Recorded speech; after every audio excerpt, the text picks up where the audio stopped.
Well, then I'll get started talking about the advisor, counselor that I've been with family businesses for a number of years. And it's one of those things that I got started doing back when John was selling his business in the mid-'80s, and I was a tax partner at Touche Ross and became a tax partner at Deloitte & Touche after the merger. And it was in the late '80s that I was involved with Touche in developing financial planning for the business owner on a national basis with their national seminar program. I worked with a lot of family businesses and got some inside perspective because I was fortunate when I left Deloitte that I went with Square Food Service as their CFO. And I worked with Charlie Square on a succession plan from 1986 to 1996 during that 10-year period.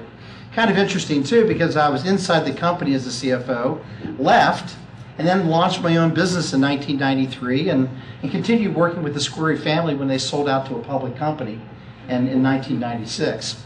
But besides the Square family, I work with a lot of family businesses, and what I have here with you in the handout, and I don't know if you all got the handout, so I'll give you a couple here.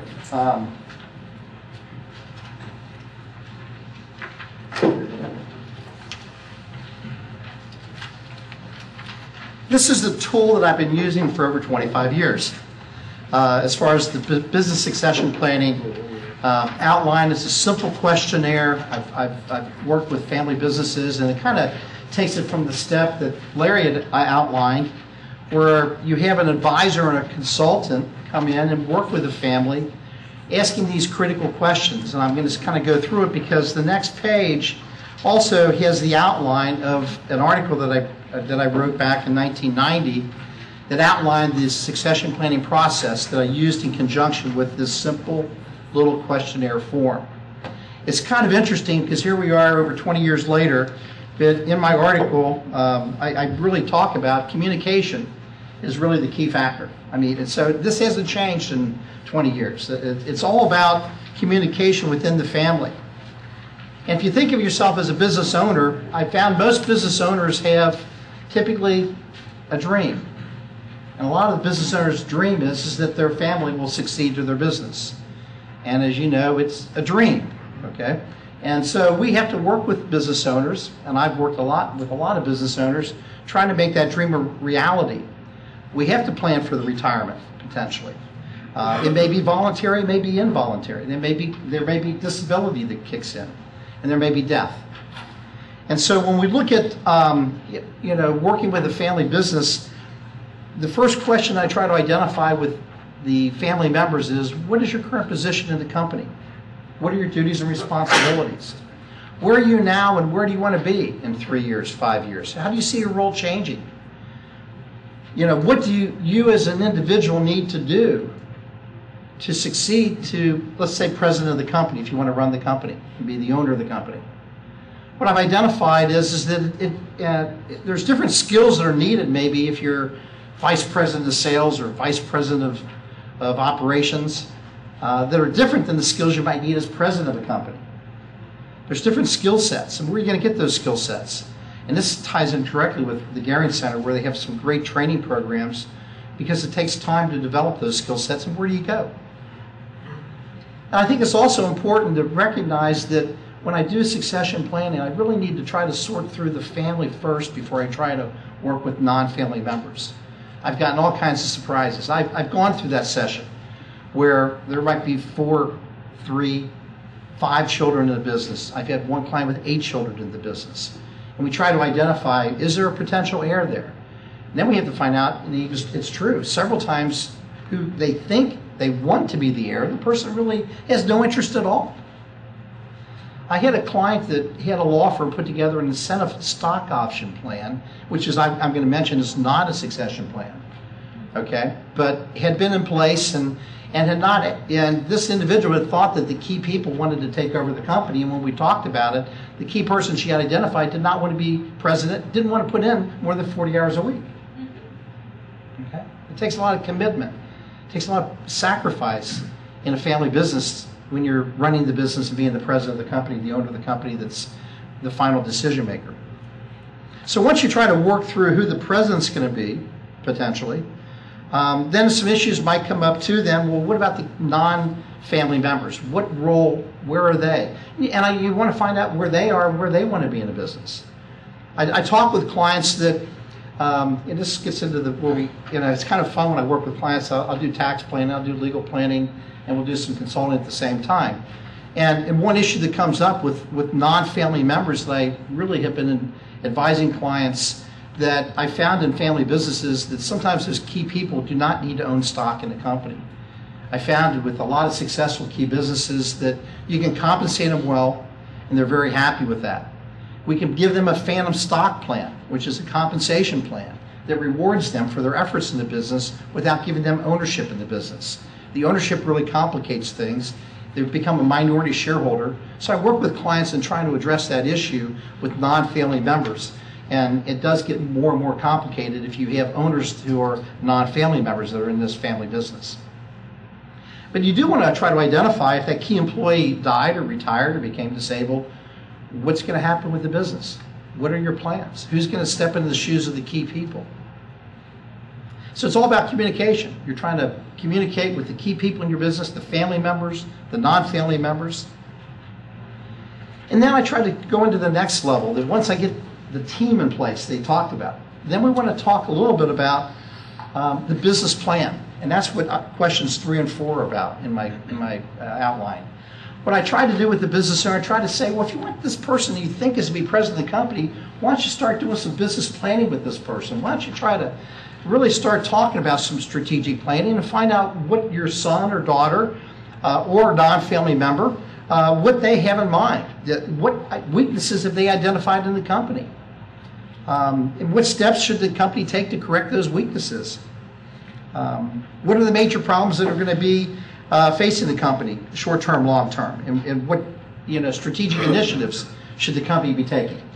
And sometimes this succession planning process is one of the key things that the family identifies and the non-family members identify, because the non-family members can get very nervous, working in a family business. That's the other thing. As an advisor, I've been inside that family business. I've made the transition. I was Charlie Squarey's personal attorney CPA. His 4 sons, after he sold the business, I haven't heard from any of them. Okay? I was Charlie's guy. I stayed with Charlie until he passed away in 2003. Okay? That's okay. I know that. I was a key non-family member in the business, very instrumental in the operations of this company. It went from a $25 million company in 1986 to a $100 million company in 1996 when he sold out. That was one of the things I think that Charlie and I were really proud of, that we got the family energy working together. And it really focused on what he was saying is that, and that's exactly the question I always ask when I got in these family discussions, what is really in the best interest of the company? I had to turn that around to them when they started coming up with advice and recommendations, because sometimes there were ulterior motives that the family members had, and I had to really get them focused on, well, and I did that with Charlie. Charlie, what's in the best interest of the company? When we put that question up front, we were able to make better decisions, and it helped this company explode and grow significantly.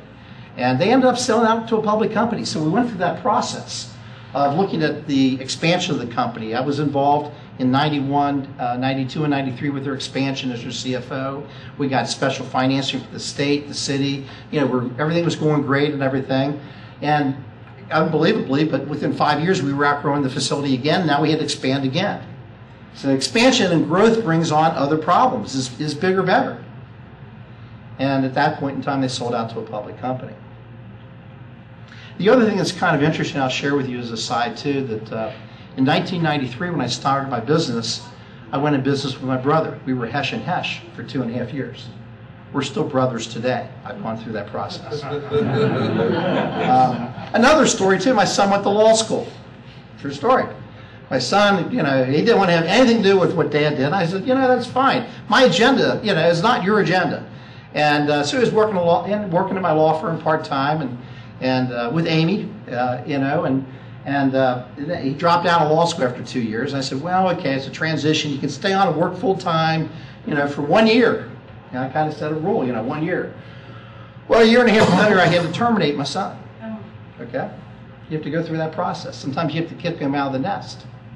So I really, have experienced a lot of what we're talking about at a very personal level. And in fact, here I am, 20 years later, the G1, there is no succession as far as a family member.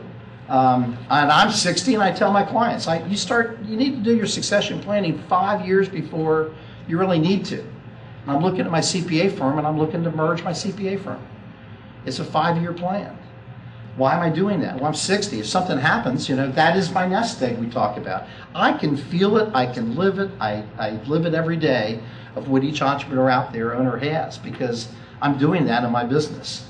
And I'm taking the advice for myself that I give other clients that if you want to do a succession plan, you really need, I feel you need at least a 5-year horizon. And I'll be turning 60 next month. And so my whole process is that Amy and I, and that's another interesting thing that, in family businesses, and in a business like myself, as a business owner, we've had to fight a recession the last 3 years. It has not been easy. I mean, I've seen my home builder clients go bankrupt, my contractor clients go out of business, my family businesses to struggle to make ends meet. It has been a tough economy the past 3 years. It's kind of interesting because the old thing about Darwin's theory of evolution is really something I've actually been telling myself the past 3 years, is that it's not the smartest that survive, it's not the strongest that survive.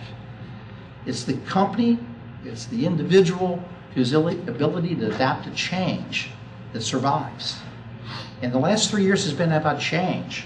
And that's what these questions are all about in the succession plan, the changes.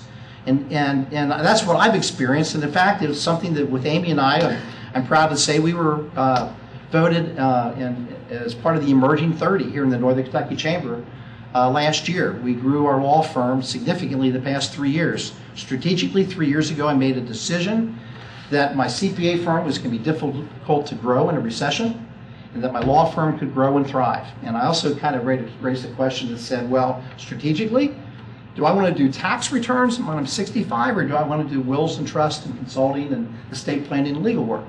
So I identified as a business owner, what do I want to do the next 5 to 10 years?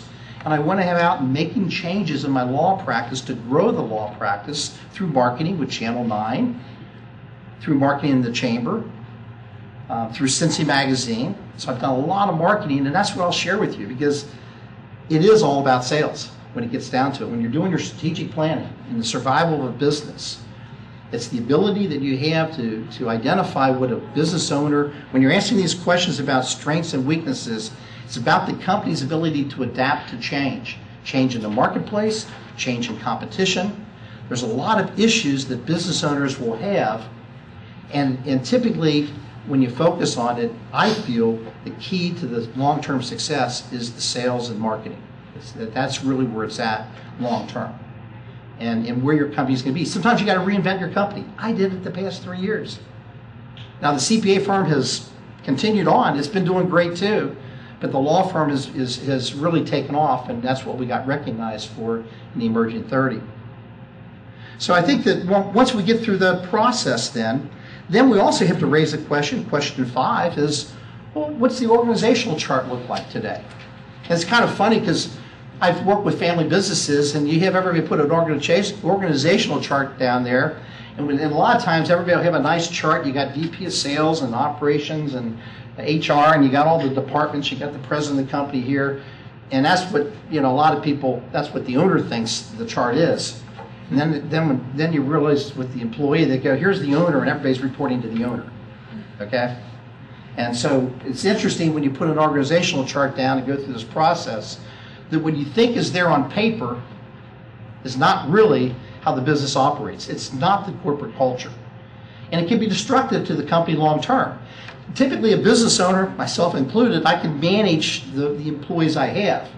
If I try to have 50 employees, I cannot operate the same as when I have 5 or 10 employees. I can control, to a certain extent, a certain size of a business, but then after that, and that's what my article kind of talks about, it really, when the company outgrows the ability of one person to run the whole company, then you need to have some type of management structure in place and a management team. You will have the need for sales and marketing to communicate with production or whoever's doing the manufacturing or whoever's managing the operations of the company. They need to coordinate things, and you can't get one ahead of the other, and you got to work together. And it is about team. It's about team building. So when we look at the organizational chart, what's really critical then is, well, the owner, the G1, could die or become disabled tomorrow. Who's going to step in and run the company? Who's going to make those decisions? We put it on paper and say, and that's pretty interesting too when you go through this process. Everybody has a different opinion. And I found in the family business, you look at, kind of say, well, if you're married, do you and your wife agree on everything? Well, you had 3 or 4 or 5 more people in the equation and find out how much agreement you get. Okay? So you are going to have this process that's where it gets back to communication. So I try to identify, well, what is the future? I'm going through this right now with a client. She called me in 2 months ago. She's got a son and a daughter. She's 60 years old.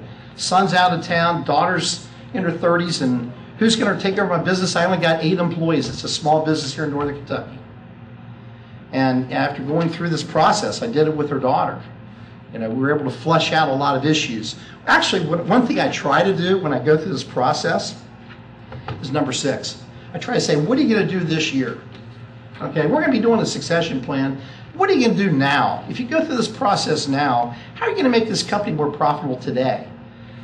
So that when a client goes through this process, we try to identify through the management team and hopefully the collaboration that's going on, the communication that's going on, that we don't have to wait for this plan to materialize 5 years from now. I try to get them focused on today, okay? And I did that with Charlie, with his sons. I mean, his sons just really did a great job. He focused on his sons. John was in charge of operations. Chuck was in charge of sales. The company exploded. They doubled their sales in 4 years and doubled their sales in another 5 years, from a $25 million to a company to a $100 million company. You get people focused on what's right for the business, okay? Because they were each trying to convince Dad that I should be the president of the company. Now, how's that come into play? Well, they want control down the road. Let's say you got 4 people in a business. Who's going to control the company? They're sitting around going, wait a minute, I'm going to get 3 of my brothers to agree on everything? Is that how we're going to manage this company? Well, that might not work. Maybe we need to try to convince Dad, and I've used this structure too sometimes, because we can use voting and non-voting stock. Dad wants to make sure everybody shares an equal share of the company. However, does he want the company to be managed? In this example, should 3 of the 4 have controlling decisions? And then you always got a game going on between trying to shift power between the family members. So sometimes the business owner realizes that and every family is unique. Every family I've worked with is totally different. I got to tell you that. You just can't say, well, this is what I did for them, I can do for you. Not at all. Every situation is different. So when we're working with these recommendations, we're trying to come up with what I feel are good solutions to get results now. And we try to, do it in a way that the family members are working together, and part of it is collaboration and team building in the process. You're trying to find a win-win-win-win. And that's another question when you say, when I talk about what's in the best interest of the business, I always try to bring up the question, is it a win-win? Simple question. Is it a win-win? So I think that's kind of an overview of this questionnaire form. And I've had clients, I've just given this form to the clients and they've taken it and run with it. One example there is I used this form back over 20 years ago with Parkway Products. Joe Klunk, he was a CPA at Touche Ross at the time. Joe was involved with that family business, and he ended up, today he's the president of the company. And they just took the ball and ran with it. And that's one thing I found as an advisor, a company that can work together with their family, they have the best chance of success. The more they need to lean on an advisor, it gets back to his slide where it talked about there's internal conflict and turmoil. It's an uphill battle. Okay. I had one client that really, it was a good strategy. We strategically knew that the family really wasn't capable of taking over the business. And so I'll give you some tips from just some experience, and it worked very well.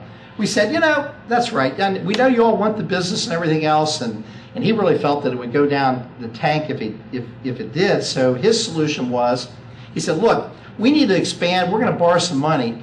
This is your business now, not mine, okay? So I'm going to let you all sign on the note, okay? And so you take all the risk and responsibility. This is your future. I'm going to help you through this transition. And they all looked around to each other and said, maybe we should sell. Okay? And they sold the company. Okay, they cashed out, you know. So when it was kind of interesting when they had to put the different hat on, how the focus changed with the family members who were out there gung-ho, yeah, Dad, we're going to do this, we're going to do that, let's go and grow the business. And then they had to take the financial responsibility and the risk, and then they became a stakeholder on the debt, and they go, wait a minute here, you know, let's look at this thing, you know. So that's a good example. You know, the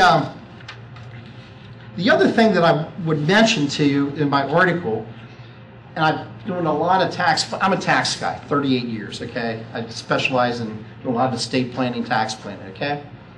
But I always have told my clients the tax tail doesn't wag the dog.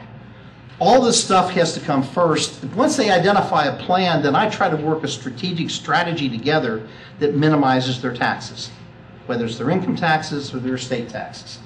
I see a client, and I see these things happening all the time, that CPAs are out there, but they just don't see it. It's right in front of them. What I do is not really anything special in a way, but it's just a matter of identifying an opportunity. I had a client that was brought in, they thought they needed to be an S corporation. They had a mobile home park. And when I reviewed the tax return, I go, what's mom and dad? They're in their 70s, and their son's running the mobile home park.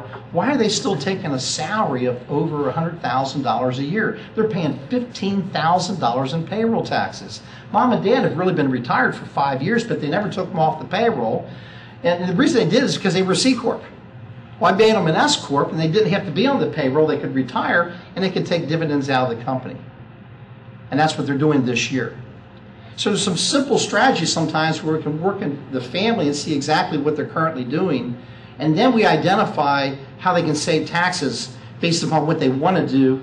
They wanted to be an S corporation. I was able to take it a step further and identify how they could save $15,000 a year in payroll taxes, mom and dad. They're on Social Security in their mid-70s, and believe me, that's not going to affect their Social Security if they stop taking the salary.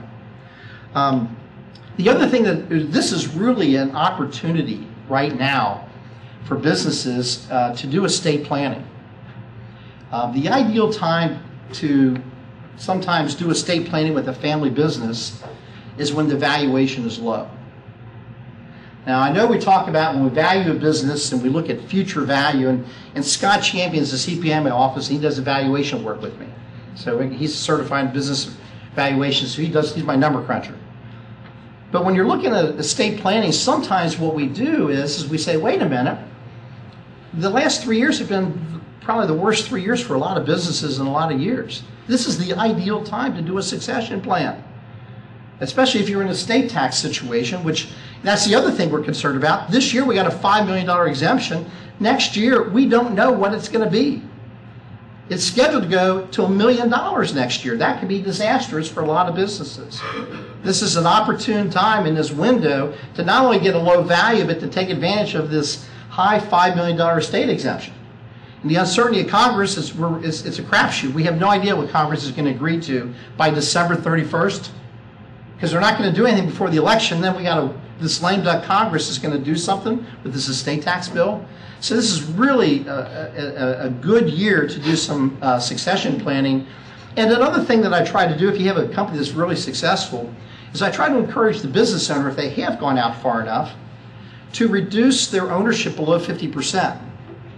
If we do that, then they say, wait a minute, I've lost control. I go, yeah, that's right. We want to get below 50% so we get a minority discount so we can value your business interest. Whether you die or give it away, you know, we can get you a discount then that allows you to save estate taxes. Okay? But the kicker on that is that typically they have 1, 2, or 3 children. Usually they have 2 or 3. And they only need one of the children to agree with them on something, and then they've got control. Okay, so they're willing to potentially do that, where they have a good, and again, every family is different, but if they feel comfortable about doing that, we can get them a discount. I had one family limited partnership that we did this strategy to, and when Dad died a few years ago, we went through an IRS audit. So you hear about these things, people give strategies. Well, Scott and I went through the IRS audit. We got a 40% discount approved. We got double discounts between companies that owed interest in other companies. We had multiple discounts. You're allowed to do that. And the company saved over, the family saved over $1 million in estate taxes and went through the audit, 5 years ago. So these strategies do work, okay? But when I go back to what I was saying a few minutes ago, you do not want to just save taxes, okay? The tax plan should come after your business plan, your strategic plan, your succession plan, and then your professionals should go in and say, with this structure, what can we do to minimize your tax situation? The other thing I wanted to go through is I have an estate planning self-assessment questionnaire form. It asks the questions in estate planning. And when I look at estate planning at the top, there's 3 things we try to do in estate planning. It's a matter of who gets what and when. That really ties into a succession plan. Who's going to get the stock in the company? When are they going to get control of the company? Upon your death. And then, number 2, the spouse and your children, we want to make sure that they're financially secure. Well, the business is typically your main asset. And if you die or become disabled, how is the family provided for? And then we also want to organize things so that everything is put together in a way so that the family can deal with an untimely death or disability. I mean, you got all the trauma that's involved when you have the owner, the G1, who became disabled. He had a stroke, or he passed away. So it's important to focus on estate planning on these issues. When I go to the next page, question number 8 talks about the different people that are involved in the estate plan, whether it's the executor of the will, the trustee of the trust, the power of attorney, alternates. And again, I'm going to emphasize, a trust is a powerful vehicle to be used with business stock. You potentially want to have the stock because I've had clients that have gifted stock to their kids. And all of a sudden it's worth $600,000 and that child goes through a divorce. In the divorce, they got to value the business interest. And you got all the complexities of the divorce. Oh, by the way, the spouse dies. If they own the asset, even if they have a will saying that they don't want the spouse to get money for the company stock, if they own the stock, it goes through probate, the surviving spouse can take half the assets. So now you got the in-law that's an owner of the company. And a lot of companies don't want that as far as the in-law situation. So that's why a trust is a powerful vehicle that the stock, if you have stock that you transfer to family members, you should really evaluate the use of a trust to make sure that you can control death and disability of the family members, just the G1 as well as G2, as to how that's going to be staying. Typically they want to stay it in the family, I got to tell you that. That's very typical. They want to keep the ownership of the stock in the family. But again, every family is different. The other thing I work with clients on is that I have one client now I'm working on that he had identified a succession plan a year ago. The one guy died, the other guy quit, and he said, look, my kids can't run this business. So he had his plan set up that if anything happened, I got 3 people in line to take over and actually be the trustee in the trust, and the stock was in the trust, and these key people that are non-family members are going to control what was going to happen to the business. All of a sudden now, within a year, 2 of the 3 are gone. I always use a bank as a last resort in my estate plan. We always have a fallback. We use the bank, but it gives you an example of sometimes these questions are very difficult because you got a large company and the 3 children are not involved in the family business, and the business owner recognizes that and he's saying, what's going to happen? And he thinks he's got key people he can rely on. Then he realized by personal experience that just within a year, 2 of the 3 are gone. Okay? So sometimes the answers are not real clear. But to me, it's better to have a plan that may not be perfect and have maybe a bank as a last resort than have no plan at all and just be hanging out there. I also want to comment on the next page. It talks about business owners and having succession plans. The buy-sell agreement is an important tool that you should have if, in fact, you have family members, children that are owning stock in the company. You should have a buy-sell agreement. Sometimes we use that buy-sell agreement to have a provision that if that child gets divorced, there's a buyout at a reduced price. Now, what have I done? If a family member gets divorced, the contract provides that there's a buyout. So in the divorce, there's not going to be a valuation issue that they're going to have to fight about. We're not going to have to disclose all the financial information to the in-law that's getting divorced. Okay? And so we don't have to go through that process. And that also, we provide a discount in there. So we're able to kind of facilitate that person, for purposes of their divorce, we've minimized the value of the asset in their divorce. It's a nice little technique that we use. It's also important to look at your business if there's a disability. If you're a limited liability company, you're either manager managed or member managed. And so if you have a business, who's going to run the business if the owner becomes disabled? Are you going to have a power of attorney that you're going to need to use? Or so there's different ways of trying to control who's going to be making business decisions in the disability of a business owner. And so the legal structure needs to be in place to make sure that you properly have provided for who's going to be making those decisions. Is it going to be the spouse? Is it going to be a key family member? Who's going to be in control of the family business? And every client's situation is different. Another thing I'm going to emphasize at the bottom of that, last and most important in that questionnaire form, it's a great questionnaire form, is a lot of times clients have documents that attorneys put in place, but they don't look at how the assets are titled and how the ownership is structured, so the estate plan doesn't really work. And so it's important to make sure that the assets are titled and the beneficiary designations are set up in a way to make sure that the estate plan and the succession plan works. So that's a really key strategy I want to emphasize. I'm just going to, in wrapping up, I did want to comment, going back a couple pages, I have a couple testimonials, but I do have, it was in Cincinnati Magazine the last couple months, January will be out again, as far as the mistakes that people make in their estate planning. And as it relates to business owners, number one, you've got the failure to make sure you've got enough life and disability insurance. I find, and I really emphasize with clients, I'm not here to sell insurance, I don't sell insurance. Yeah, but no, I don't. But you need to be looking at your financial security of your family. I feel horrible if something would happen to a client. It doesn't matter about my documents, and I've had to go through families that were underinsured, and the financial strain that the surviving spouse was in, and the financial strain that the children were in. I've gone through that with clients, so I really emphasize the need in estate planning to make sure you got adequate insurance, and if you can afford it. The other thing is having the healthcare power of attorney, the living will, and the financial power of attorney. I got to say, I've only had this one time, but I had a client with estate documents that went to the hospital in the middle of the night and knew he hadn't signed his documents. And I got picked up at the office by his brother in the morning, went into the emergency room, we signed it in the emergency room that morning, his estate documents. Okay? It did happen. It really shook me up. It rocked me. It was like 25 years ago. It doesn't happen very often. But I have had other clients who have had estate documents and they died and they were on their table. I've had it happen. I have clients that pull off estate planning as much as that you put off a succession planning. And so those are things that the failure to do this planning, I think, I look at it that it really can be very devastating on your family. And that would be my only encouragement, that you make sure that you've got these things in place. And then number 9 and 10, I think, relate to business owners, that organizing your paperwork and organizing things so that if anything happened, that the business can run and the key people can run your business. And also number 10, failure to plan your successor. And that statistic has been around, that the people that fail to communicate, that fail to plan, things just don't happen. And the failure to do so is the reason why businesses do fail in going to the next generation.